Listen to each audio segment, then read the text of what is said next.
ఒక ఊరిలో శివ అనే పేదవాడు ఉండేవాడు.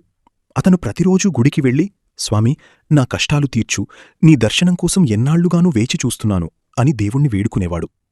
ఒకరోజు అతని కలలోకి దేవుడు వచ్చి, రేపు మధ్యాహ్నం నీ ఇంటికి వస్తాను అని చెప్పాడు. శివ ఎంతో ఆనందంతో ఇల్లంతా శుభ్రంచేసి దేవుడికోసం ఎదురుచూడసాగాడు. మధ్యాహ్నమైంది. అంతలో ఒక ముసలి భిక్షగాడు ఆకలితో అరుస్తూ శివ ఇంటి ముందరకొచ్చి అన్నం అడిగాడు. దేవుడికోసం వండిన వంటకాలను శివ ఆ ముసలివాడికి పెట్టేశాడు. సాయంత్రం ఒక అనాథ పిల్లాడు చలికి వణుకుతూ వస్తే తనకున్న ఏకైక దుప్పటిని వాడికి కప్పేశాడు. రాత్రి అయినా దేవుడు రాలేదు. శివ ఏడుస్తూ పడుకున్నాడు. మళ్లీ దేవుడు కలలోకి వచ్చి శివ కన్నీళ్లు తుడుస్తూ ఇలా అన్నాడు.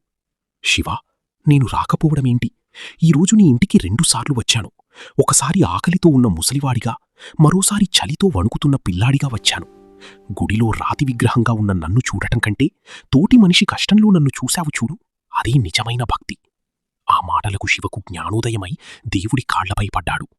నీతి: గుడిలో ఉండే విగ్రహాల కంటే తోటి మనిషి ఆకలిని, కష్టాన్ని తీర్చే గుణంలోనే దేవుడు నివసిస్తాడు. ఇలాంటి మరిన్ని కథల కోసం క్విక్ స్టోరీస్ తెలుగు ఛానల్ను సబ్స్క్రైబ్ చేసుకోండి.